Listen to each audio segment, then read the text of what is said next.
نستغفره ونؤمن به ونتوكل عليه ونعوذ بالله من شرور أنفسنا ومن سيئات أعمالنا من يهده الله فلا مضل له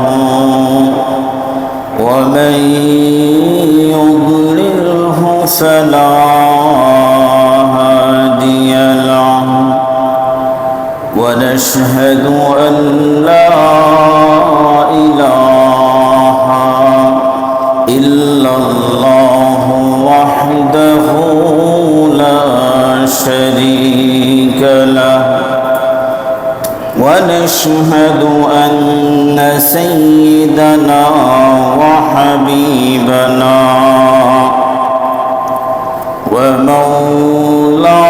ومولانا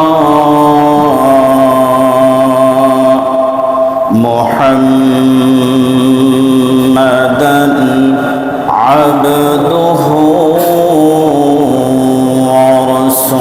ورسوله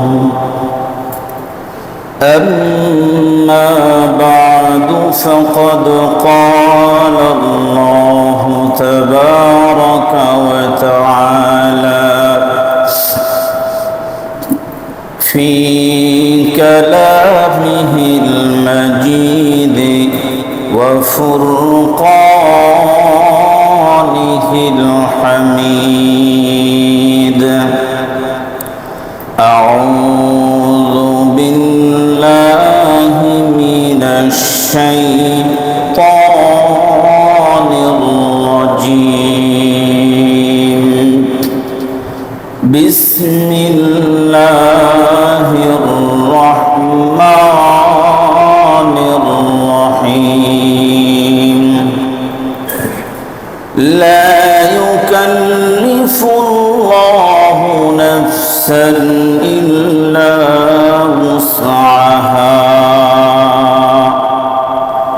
وقال النبي صلى الله عليه وسلم إن رسول الله صلى الله عليه وسلم كان يستغفر للصف المقدم ثلاثا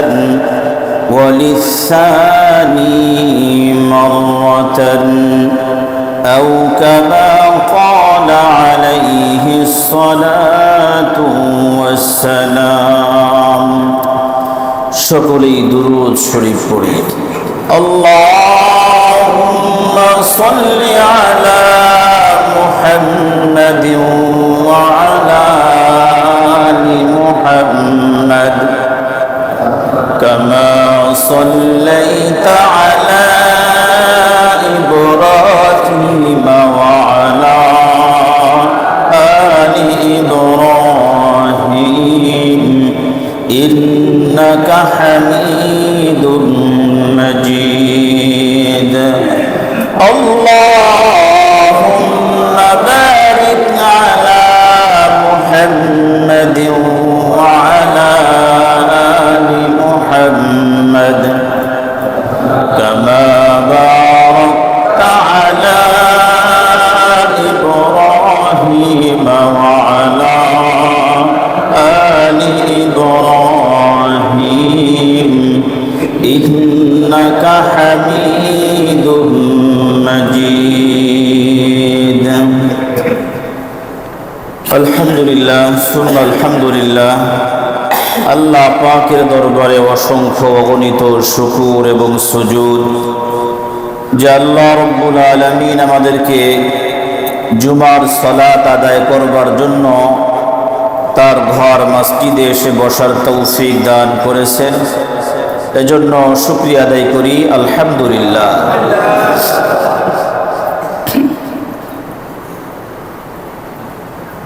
যেই আল্লাহ রব্বুল আলামিন আমাদেরকে সৃষ্টি করেছেন, যে আল্লাহ পাক আমাদেরকে রিজিক দান করেন, যে আল্লাহ পাক আমাদেরকে আবার মৃত্যু দিবেন,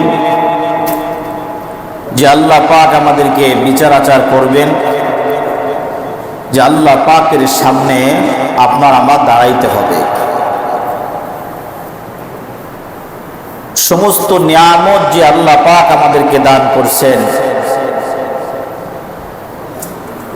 অসংখ্য অগণিত নিয়ামত দিয়ে আল্লাহ পাক আমাদেরকে চতুর্দিক দিয়ে ভরপুর করে রেখেছেন। ওই আল্লাহ পাকের শুকরিয়া আদায় করার দরকার, ওই আল্লাহ পাকের হুকুম মতো চলার দরকার। আপনি যেই মালিকের চাকরি করেন, যেই মালিক আপনাকে বাসস্থান দিয়েছেন, যেই মালিক আপনাকে উত্তম খাবারের ব্যবস্থা করছে, যাতায়াত ভাড়ার ব্যবস্থা করলো, অসুস্থ হয়ে গেলে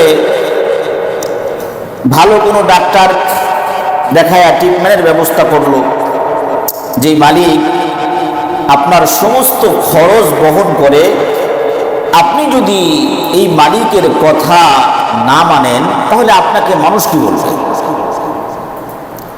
বা আমি নিজেকে নিজে প্রশ্ন করি, দুনিয়ার কোনো মালিক যদি আমাকে একটা বাড়ি করে দেয়, দুনিয়ার কোনো মালিক যদি আমাকে একটা গাড়ি দিয়ে দেয়, দুনিয়ার কোনো মালিক যদি আমাকে খাবার দাবারের যা কিছু দরকার সব দান করে দেয়, মাসে মাসে বেতন দেয়, আমার যা লাগে তাই দেয়, আমি এই মালিকের জন্য তো আমার জীবন দেওয়ার জন্য প্রস্তুত হয়ে যাব। এটা হওয়া উচিত।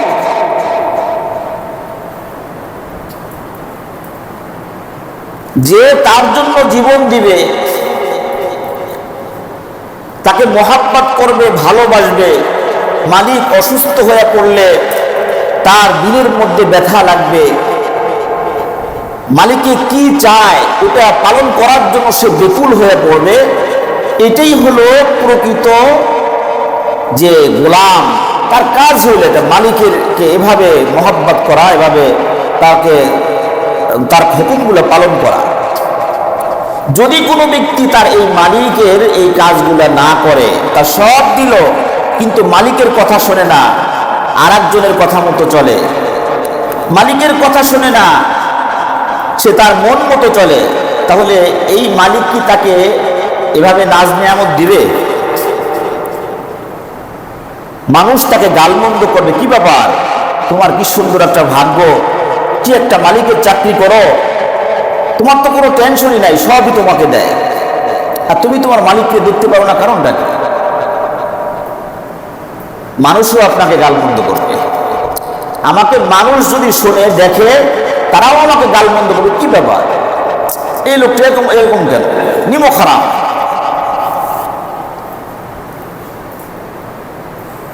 যার আন্ডারে যে সমস্ত লোকজন চাকরি করি আমরা, যারা আমাদের আন্ডারে চাকরি করে, তারা যদি আমাদের কমান্ড না মানে, আপনি ওকে নিয়ে সামনে কিছু করতে পারবেন না।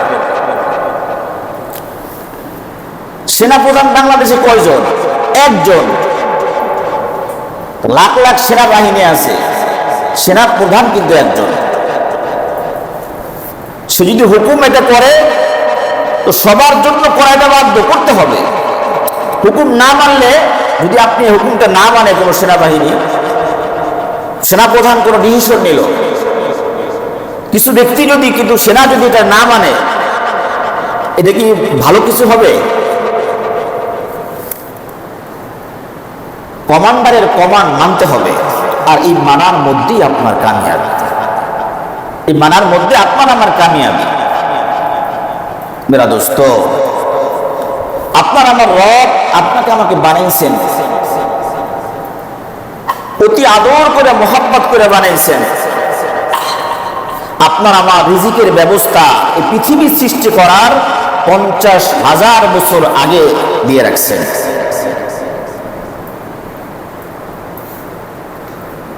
আমি জীবিত জীবিত থাকবো কতদিনও, কত নাজ নিয়ামত আমি পাবো, সব আল্লাহ পাক বাজেট করছেন। আল্লাহ পাক বলছেন তোমার মৃত্যু হবে, এরপরে কবরে একটা জগৎ আছে, এরপরে হাসরের জগৎ আছে। তুমি আমার কাছে দাঁড়াবা, আমার সামনে তোমার আসতে হবে, হিসাব কিতাব তোমার দেওয়া লাগবে। আমি তোমারে বানাইছি এমনি এমনি না, আমি কি তোমাকে এমনি এমনি বানাই নাই, আমি তোমাকে ইবাদত করার জন্য বানাইছি। তুমি আমার হুকুম পালন করবা বিধায় আমি তোমাকে বানাইছি দুনিয়াতে, আমার হুকুম পালন করবা বিধায় তোমাকে দুনিয়াতে পাঠাইছি।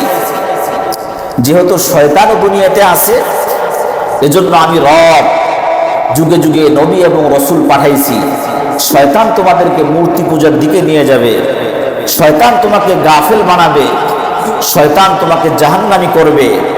আমার রসুলগুলা যায়া তোমাদেরকে ওয়াজ নসিহত করে বুঝায়া আবার আমি রবের দিকে নিয়ে আসবো, আমার দিকে নিয়ে আসবো। আর শয়তান যখন শয়তানি করাবে, বান্দা তোমার তো আমি অতি আদর করে বানাইছি, শয়তান শয়তানি করাইছে, তুমি বুঝতে পারছো, তুমি আমার কাছে সারেন্ডার করছো, তওবা করছো, বান্দা আমি তোমার সব গুনাহগুলো মাফ করে দিচ্ছি।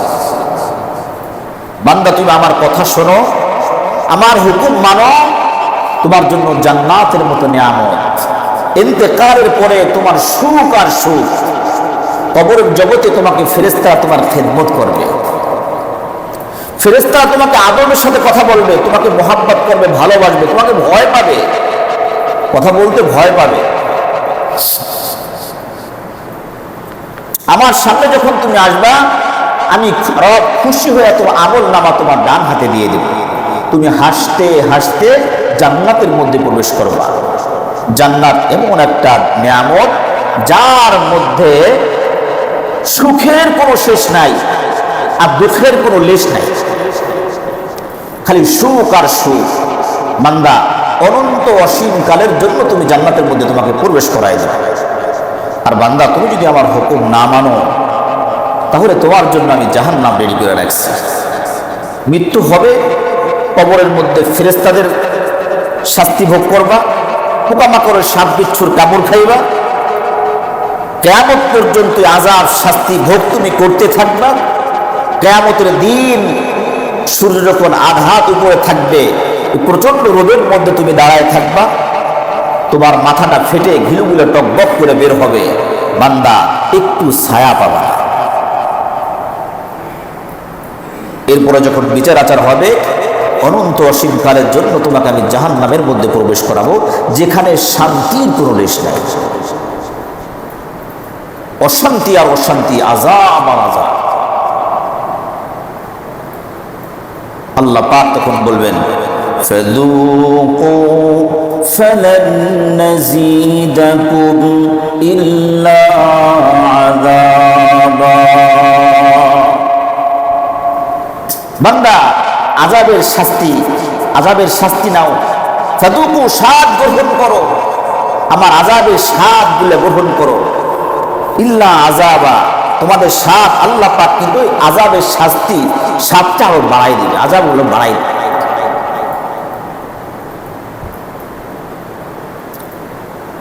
আল্লাহ পাক বান্দাকে কত মোহাব্বত করেন। হাজারো অপরাধ করার পরেও আমাদের কোনো নিয়ামত আল্লাহ পাক ছিনিয়ে নেন না। যে 5 ওয়াক্ত নামাজ, শয়তান একটা হুকুম অমান্য করছিল, কয়টা? একটা। আল্লাহ পাক বলছেন উসজুদু লিআদম, আদমকে সিজদা করো, আদমকে সিজদা করো। শয়তান বলছিল না, আমি সিজদা করব না। এই একটা কথা অমান্য করার কারণে কিয়ামত পর্যন্ত সে শয়তান। আর আপনাকে আমাকে আল্লাহ পাক হুকুম করছেন দৈনিক 5 ওয়াক্ত নামাজ পড়ো, 5 ওয়াক্ত নামাজ পড়ো। শয়তান তো একটা কথা অমান্য করছে। আমি আপনি যদি নামাজ না পড়ি, তাহলে দৈনিক কতবার অস্বীকার করতেছি, কতবার আল্লাহ পাকের হুকুমকে অমান্য করতেছি। আল্লাহ পাক আমাদেরকে হেফাজত করে। আল্লাহ পাক বলেন, বান্দা তুমি নামাজ পড়ো, আমার কুদরতি পায়ে সিজদা দাও, তোমার গুনাহগুলো মাফ হবে, তোমার গুনাহগুলো আমি মাফ করব, তোমার উপর রহমত বর্ষণ করব। মেরা দোস্ত, গত কয়েকটা জুমা নামাজ এবং জামাতে নামাজের ব্যাপারে আলোচনা করছিলাম। নামাজ তো খুবই গুরুত্বপূর্ণ। নবী আলাইহিস সালাম মেরাজের রাত্রিতে নিয়ে আসছেন, আল্লাহ পাক হাদিয়ে দিয়েছেন 50 ওয়াক্ত, কিন্তু শেষমেশ কমাইতে কমাইতে আমাদের জন্য 5 ওয়াক্ত নামাজের ফয়সালা হয়েছে। আল্লাহ পাক বলছেন যে রাসূল, আপনার উম্মতরা নামাজ পড়বে 5 ওয়াক্ত, কিন্তু আমি রব সওয়াব দান করব 50 ওয়াক্তের। কত গুরুত্ব! জামাতের গুরুত্ব কত! অন্ধ সাহাবী এসে বলছে, ইয়া রাসূলুল্লাহ, আমাকে একটু রুখসত দেওয়া যায়, আমি তো অন্ধ, চোখে দেখি না। নবী আলাইহিস সালাম বলছেন, না, আজান শুনতে পারো? শুনতে পারি, নামাজ জামাতে এসে পড়বা। একটা অন্ধ সাহাবী, তাকেও মসজিদে জামাতের সাথে এসে নামাজ পড়ার কথা বলা হয়েছে। আমি আপনি কত গাফেল, আমি আপনি কত গাফেল যে আল্লাহ পাক রাত কি দান করছেন, যে আল্লাহ পাক রাত কি দান করছেন। وَجَعَلْنَا اللَّيْلَ لِبَاسًا, আল্লাহ পাক রাত্রিকে আমাদের জন্য বিছানা স্বরূপ বানায় দিয়েছেন, আরামের জন্য। আমার বান্দারা সারাদিন ক্লান্ত থাকবে, রাত্রে যখন ঘুমাবে ক্লান্তিগুলো দূর হয়ে যাবে। আল্লাহু আকবার! এই আল্লাহ পাকের নিয়ামত রাত, আল্লাহ পাকের নিয়ামত। কিন্তু আল্লাহ পাকের নিয়ামত আমাদের কাছ থেকে আল্লাহ পাক ছিনিয়ে নেন নাই, কিন্তু আমি আল্লাহকে ভুলে গেছি। ফজরের নামাজের সময় আমি উঠি না, 7টা-8টা বাজে যখন উঠি তখন হয়তোবা অফিসে যাওয়ার আগে ফজরের নামাজটা পড়ে বের হই। মেরা দোস্ত, কাজা হয়ে গেল। কিভাবে আপনি আল্লাহ পাকের নৈকট্য অর্জন করবেন? আমি আপনি কিভাবে করব? জনাবে মুহাম্মদুর রাসূলুল্লাহ সাল্লাল্লাহু আলাইহি ওয়াসাল্লাম ইরশাদ করেন, বান্দারা যখন জামাতের নামাজ পড়ার জন্য আসে, তখন আসমানের ফেরেশতারা এই যারা জামাতে নামাজ পড়ার জন্য আসে এদেরকে নিয়ে ঈর্ষা করে। ঈর্ষা, ঈর্ষা কেমন? যে আল্লাহ পাক আমাদেরকে যত সওয়াব দান করেন, সওয়াব দান করেন, ফেরেশতারা ঈর্ষা করে যে আমরা যদি মানুষ হইতাম তো আমরা তো এই সওয়াবের অধিকারী হতে পারতাম, কিন্তু ফেরেশতারা তো, ওদের সবকিছু লিমিট, ওদের খাওয়ান দাওয়ার নাই, ঘুম নাই, বিয়ে শাদীর কোনো প্রয়োজন নাই। এই ফ্যানটা ছেড়ে দেওয়া যায়। ফেরেশতারা ঈর্ষা করে, কত সওয়াব না তারা পায়। যারা ওযু করে নামাজের জন্য মসজিদে আসে এবং নামাজের পরে অল্প সময় বসে কিছুক্ষণ জিকির আজগার করে, আল্লাহ রাব্বুল আলামিন বলেন ফেরেশতারা সওয়াব লেখার জন্য প্রতিযোগিতা লাগায় দেয়। আল্লাহু আকবার! তা আপনি কেন নামাজ জামাতে পড়বেন না? কেন আপনি পড়বেন না? আপনার কি সওয়াবের দরকার নাই? আপনাকে আল্লাহকে খুশি করতে চান না? আপনার জান্নাতটাকে সুন্দর করতে চান না? পকেটে যত বেশি টাকা থাকে তত হোটেলের স্টার খালি বাড়তে থাকে, কমতে থাকে। যত ভালো বেশি টাকা তত মান, হোটেলের মান তত ভালো, তত ভালো হোটেলে খাবার খাওয়া যায়। নেকির দরকার আছে তো। যে ব্যক্তি নামাজে জামাতের সাথে নামাজ পড়বে তার এই ফজিলত, তার সব লেখার জন্য ফেরেশতারা প্রতিযোগিতা লাগায় দেয়। আর যে ব্যক্তি 40 দিন পর্যন্ত তাকবীরে উলার সাথে নামাজ পড়ে, তাকবীরে উলা, ইমাম সাহেব যখন বলে লা ইলাহা ইল্লাল্লাহ, মুয়াজ্জিন সাহেব, ইমাম সাহেব এই তাকবীরে তাহরিম আল্লাহু আকবার বলে যখন বাদে সূরা কিরাত পড়ার আগে আপনি আমি যদি জামাতে শরীক হই, তাহলে এটা তাকবীরে উলার সাথে জামাত নামাজ পড়া। এটি একটু মতরক্য আছে, রুকুতে যাওয়ার আগ পর্যন্ত তাকবীরে উলা হতে পারে। তবে ফার্স্ট ক্যাটাগরি হচ্ছে ইমাম সাহেব তাকবীর দেওয়ার পরে কিরাত শুরু করার আগ পর্যন্ত।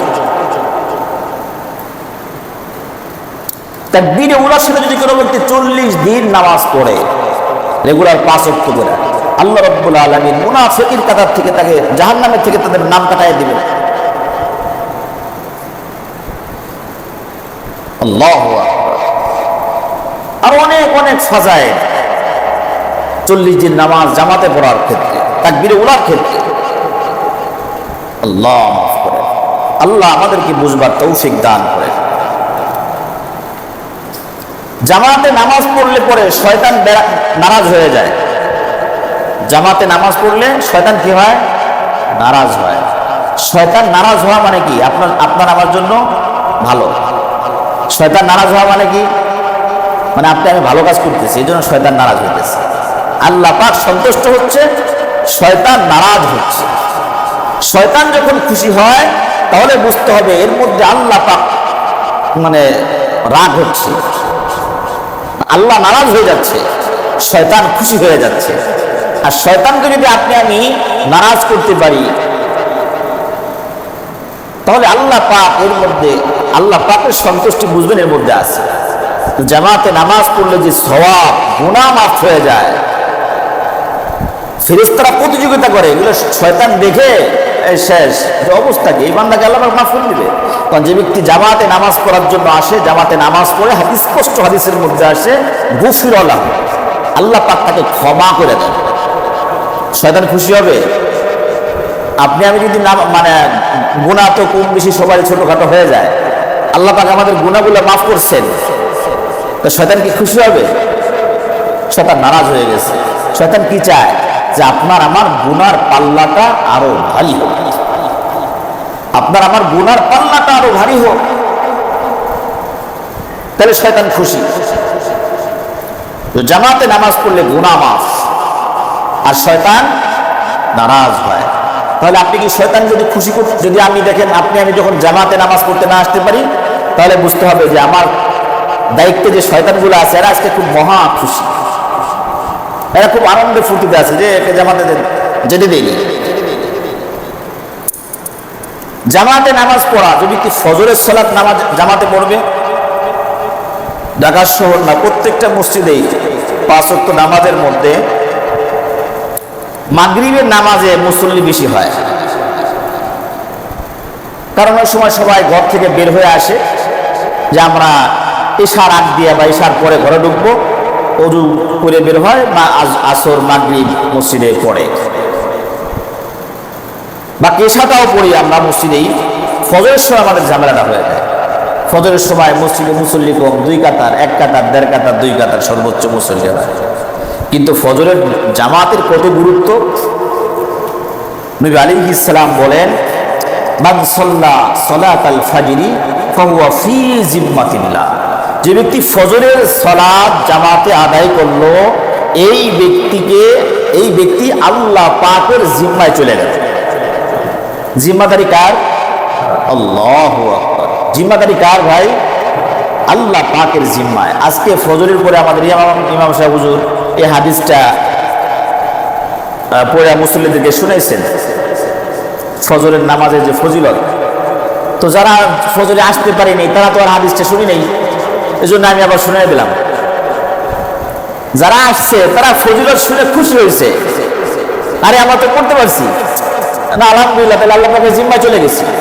তো যারা আসতে পারেন না এদেরকে শুনে দিচ্ছি, এখন তারা এখন আফসোস করবে না, হ্যাঁ আমাদের জিম্মাটাই তো আল্লাহ পাকের হাতে নাই,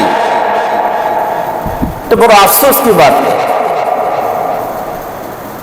আপনি যদি সারাদিনের জিম্মাদারি আল্লাহ পাকের কাছে দিতে চান, তাহলে ফজরের নামাজটা জামাতে আদায় করতে হবে। আল্লাহ পাকের জিম্মায় চলে গেলে কি ফায়দা? ফায়দা আছে। এই দিনে মারা গেলে বুঝতে হবে, আপনার ইয়াকিন করতে হবে যে আমি ঈমানের সাথে আমার মৃত্যু হবে। কেন? জিম্মাদারি কার হাতে? আল্লাহ পাক কি নাফরমান মানে এক নিবেন নাকি? আরে ভাই বুঝি নেই, আল্লাহ পাকের যেহেতু জিম্মাদারি, তার আল্লাহ পাক ঈমানের সাথে নেবেন। যেভাবে মৃত্যু হলে আল্লাহ পাক, যেভাবে মৃত্যুটা আল্লাহ পাক পছন্দ করেন, সেভাবেই তো আপনাকে আমাকে মৃত্যু দিবেন, যেহেতু জিম্মাদারি কার। কোনো বড় মুসিবত যদি থাকে, এটা থেকে রক্ষা করবেন কে? কেন? জিম্মাদারি কার? কি কারণে? ফজরের নামাজ আমি জামাতে আদায় করছি। মান সাল্লা সালাতাল ফাজরি ফাহুয়া ফি জিম্মাতিল্লাহ। যদিও হাদিসের মধ্যে জামাত নাই, মানে ফজরের নামাজের কথা আছে। এটা হলো নামাজ পড়লে জিম্মাদারি। অন্য একটা হাদিসের মধ্যে আসছে, যে ব্যক্তি ইশার নামাজ জামাতে আদায় করলো, সে ব্যক্তি অর্ধেক রাত ইবাদত করার সওয়াব তার আমলনামায় লেখা হবে। হাদিসগুলো আমি একটু আনছি, বুখারী, মুসলিম, মুসনাদে আহমদের হাদিস। সহিহ কিতাবের হাদিসগুলো যে আমি লিখে নিয়ে এসেছি।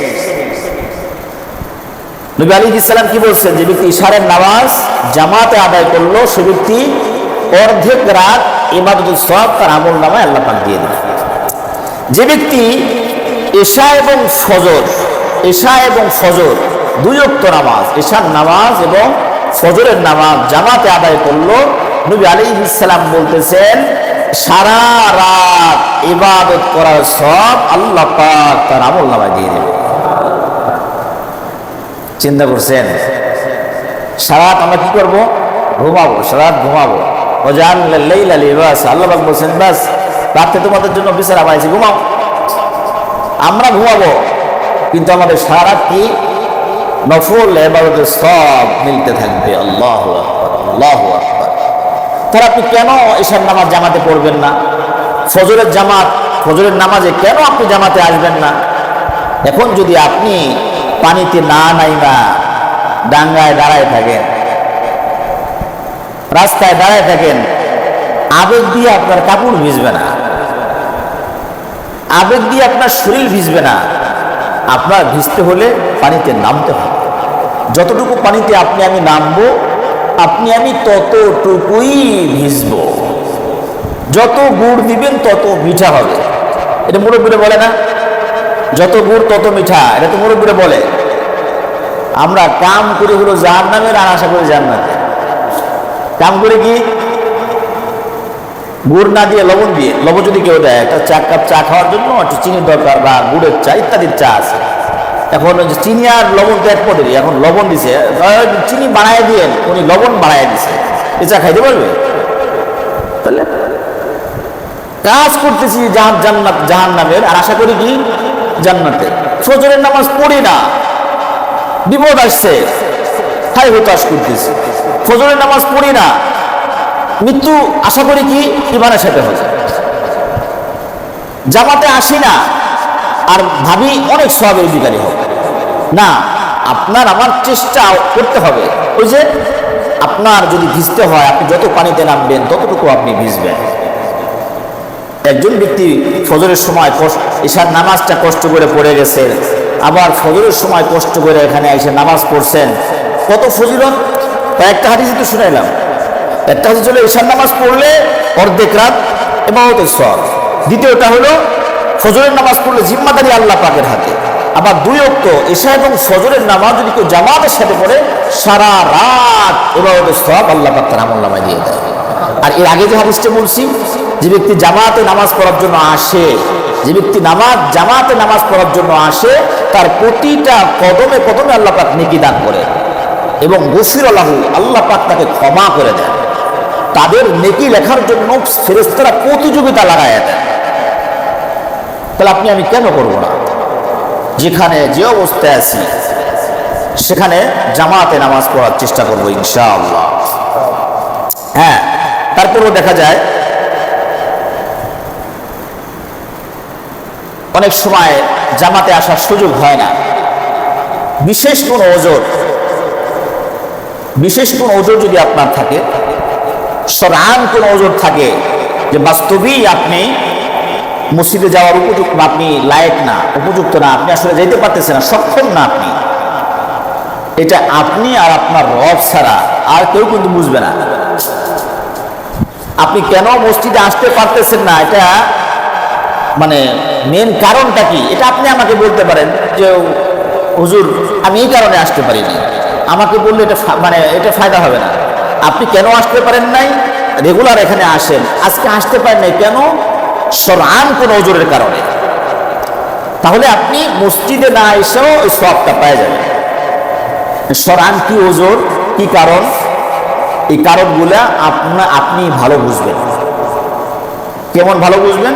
আল্লাহ পাক বলছেন লা ইউকাল্লিফুল্লাহু নাফসান ইল্লা উসআহা। আল্লাহ পাক বলছেন যে আমার কোনো বান্দার উপরে সে পারবে না এমন কোনো বোঝা আমি চাপাই দিই নাই।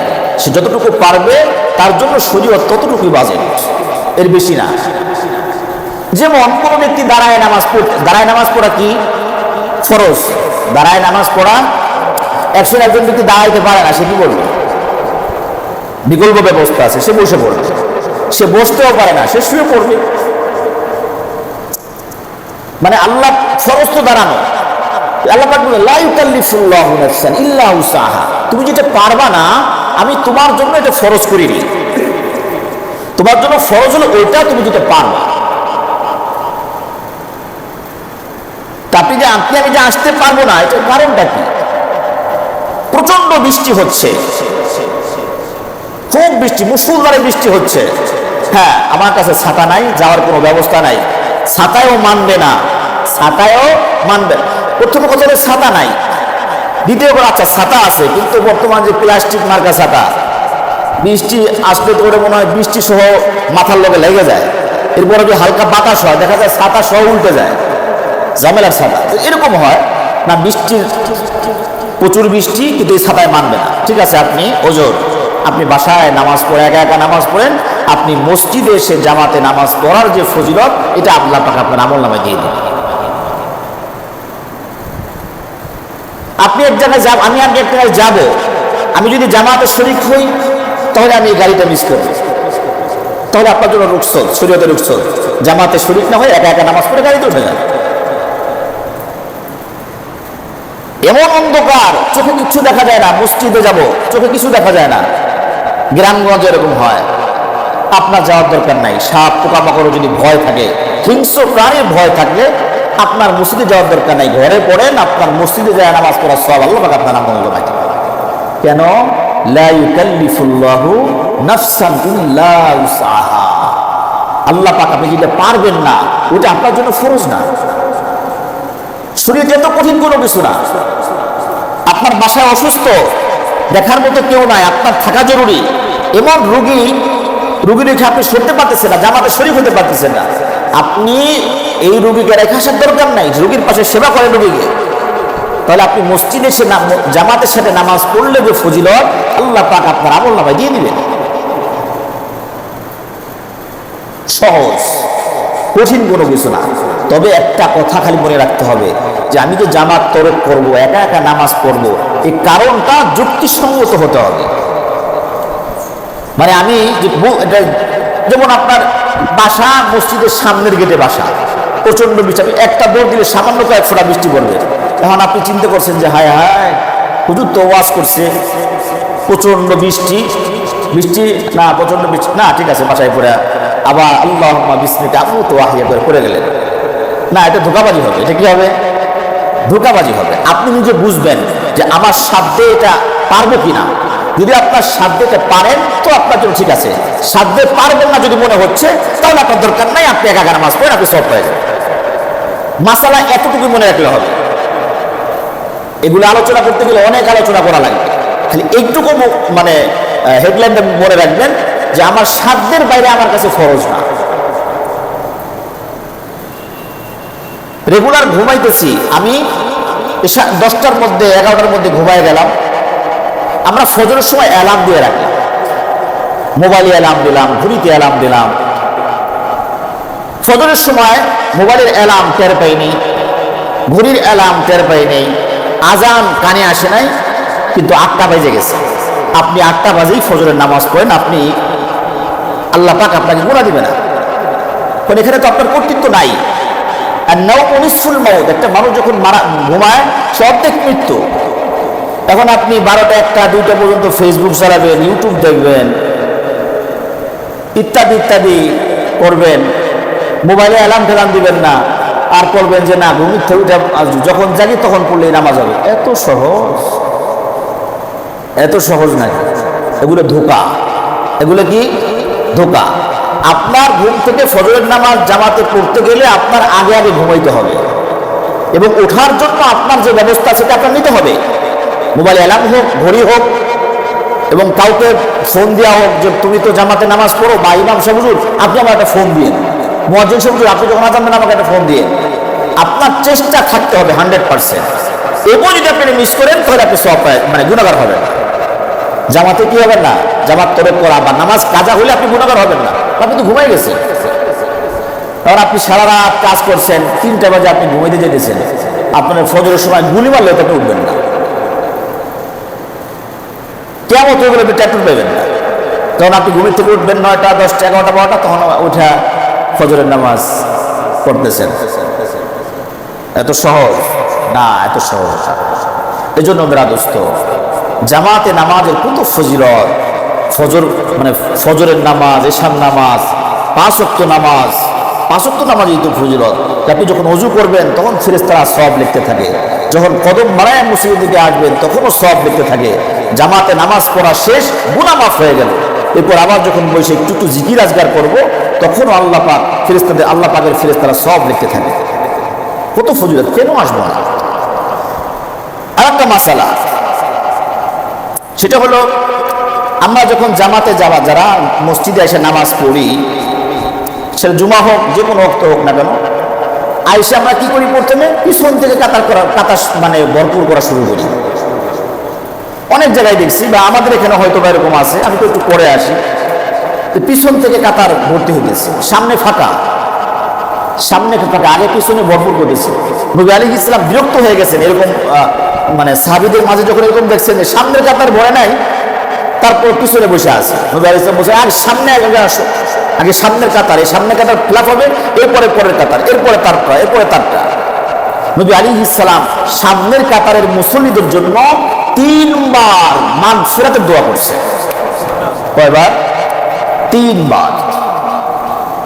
হাদিসের মধ্যে আসছে, মুসনাদ আহমদের মধ্যে হাদিসটা আসছে 3 বার। যার সামনের কাতারে নামাজ পড়ে আল্লাহ নবী সাল্লাল্লাহু আলাইহি ওয়াসাল্লাম 3 বার মাগফিরাতের দোয়া করছে, এবং তারপরে 1 বার মাররাতা।